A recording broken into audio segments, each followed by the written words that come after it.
Ang kapayapaan ng Panginoong Hesukristo ay sumainyong lahat.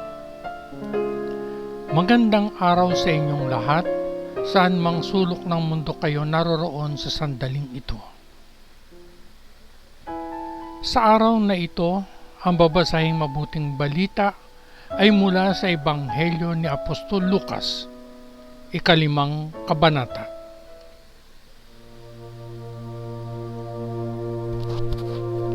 Isang araw ay nakatayo si Jesus sa baybayin ng lawa ng Genesaret.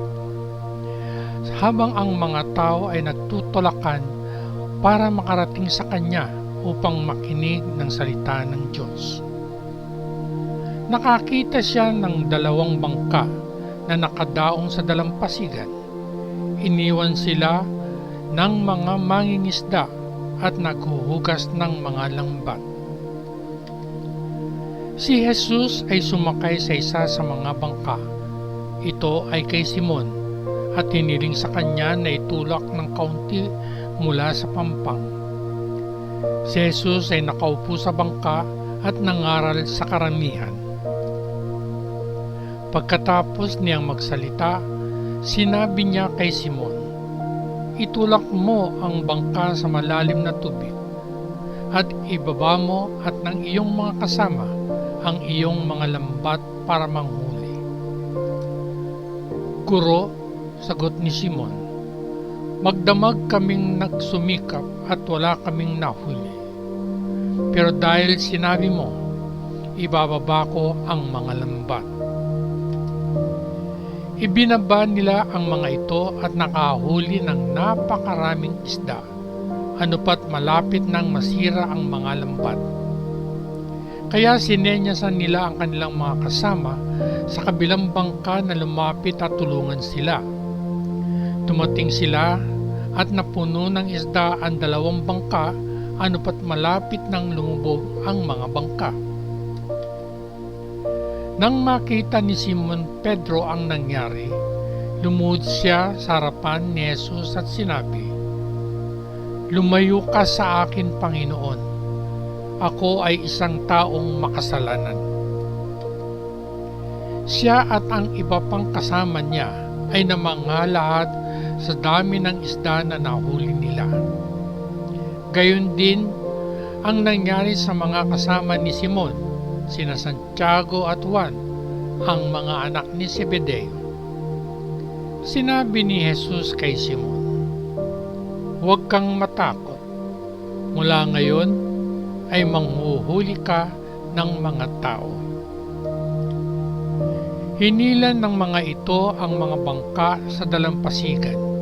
Iniwan ang lahat at sumunod kay Jesus. Minsan ay nasa isang bayan si Jesus, kung saan may isang lalaking dumaranas ng isang nakakatakot na sakit sa balat. Nang makita niya si Jesus, nagpatira pa siya at nagmakaawa sa kanya. "Ginoo, kung ibig mo, maaari mo akong linisin." Inabot siya ni Jesus at hinipo. "Gusto ko," sagot niya, "malinis ka." At dagliang nawala ang sakit sa lalaki. Inutusan siya ni Jesus, "Huwag mong sasabihin kanino man, bagkus ay dumiretso ka kaagad sa pari at hayaan siyang suriin ka. At para patunayan sa bawat isa na ikaw ay gumaling, maghandog ka ng hain gaya ng iniutos ni Moises." Ngunit ang balita tungkol kay Jesus ay lalong kumalat, at ang mga pulutong ng mga tao ay lumapit upang makinig sa kanya, at pinagaling niya sila sa kanilang mga karamdaman. Ngunit siya ay umalis para pumaroon sa mga liblib na lugar kung saan siya ay nananalangin. Isang araw, habang nagtuturo si Jesus, may ilang Pariseo at mga guro ng batas na nakaupo roon na nagmula sa bawat bayan ng Galilea at Judea at mula sa Jerusalem. Ang kapangyarihan ng Panginoon ay naroon para kay Jesus upang pagalingin ang may sakit. May mga dumating na lalaki na may bitbit na paralitikong lalaki sa isang higaan, at sinubukan nilang dalhin siya sa bahay at inilagay siya sa harap ni Jesus. Dahil sa karamihan gayunpaman, wala silang mahanap na paraan para makapasok siya. Kaya't dinala nila siya sa bubong, ginawa ng butas ang mga tile at ibinaba siya sa kanyang higaan sa gitna ng grupo sa harap ni Jesus. Nang makita ni Jesus kung gaano kalaki ang kanilang pananampalataya, sinabi niya sa lalaki, "Ang iyong mga kasalanan ay pinatawad, aking kaibigan." Ang mga tagapagturo ng kautusan at ang mga Pariseyo ay nagsimulang magsalita sa kanilang sarili. Sino ang taong ito na nagsasalita ng gayong kapusungan? Ang Diyos lamang ang makapagpapatawad ng mga kasalanan. Alam ni Jesus ang kanilang iniisip at sinabi sa kanila, "Bakit kayo nag-iisip ng mga bagay na iyon? Mas madali bang sabihin, pinatawad na ang iyong mga kasalanan? O sabihin, tumayo ka at lumakad? Patutunayan ko sa inyo kung gayon na ang anak ng tao ay may awtoridad sa lupa na magpatawad ng mga kasalanan." Kaya't sinabi niya sa paralitiko, "Sinasabi ko sa iyo, bumangon ka, buhatin mo ang iyong higaan at umuwi ka." Agad na bumangon ang lalaki sa harap nilang lahat. Kinuha ang higaang hinihigaan niya at umuwi, na pinupuri ang Diyos. Lahat sila ay namangha. Puno ng takot, pinuri nila ang Diyos na sinasabi, "Anong kagila-gilalas na mga bagay ang nakita natin ngayon?" Pagkatapos nito, lumabas si Jesus at nakita niya ang isang maniningil ng buwis na nagngangalang Levi na nakaupo sa kanyang opisina. Sinabi sa kanya ni Jesus, "Sumunod ka sa akin." Tumindig si Levi, iniwan ang lahat at sumunod sa kanya. Pagkatapos, si Levi ay nagbigay ng isang malaking piging sa kanyang bahay para kay Jesus, at kasama ng mga panauhin ang isang malaking bilang ng mga maniningil ng buwis at iba pang mga tao.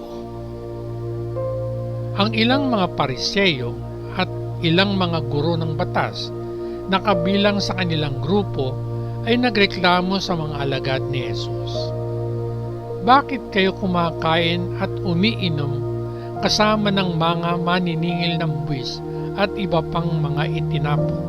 Tanong nila.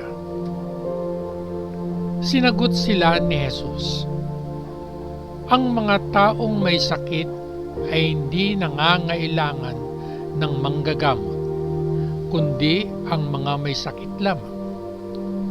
Hindi ako naparito upang tawagin ang mga kagalang-galang na tao na magsisi, kundi ang mga itinapon."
Muli akong bumabati sa inyong lahat.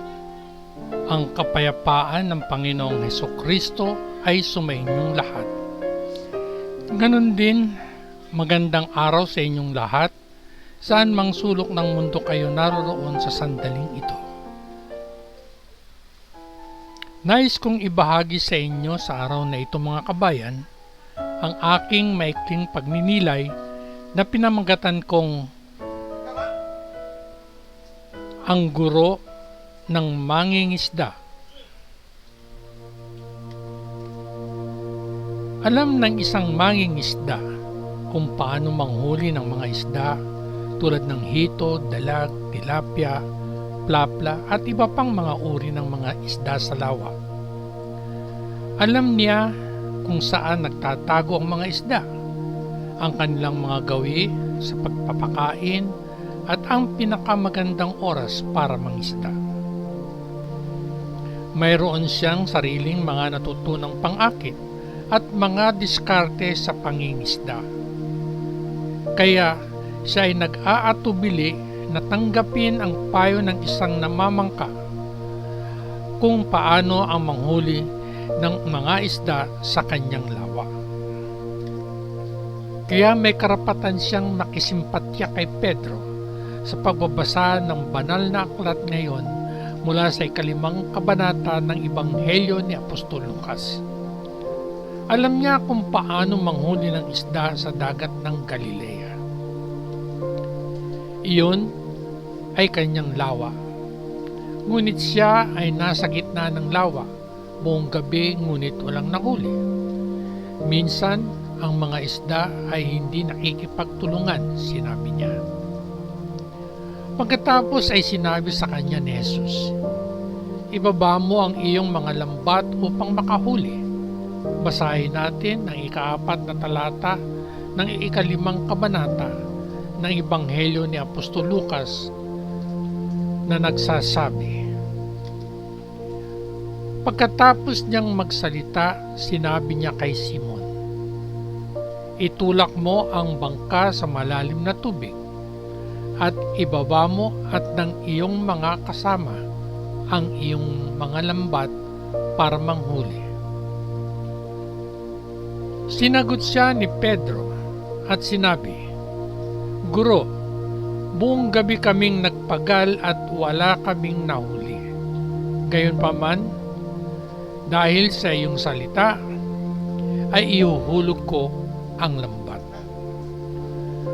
Basahin natin ang 5 talata ng 5 kabanata ng Ebanghelyo ni Apostol Lucas. Ang nasusulat dito,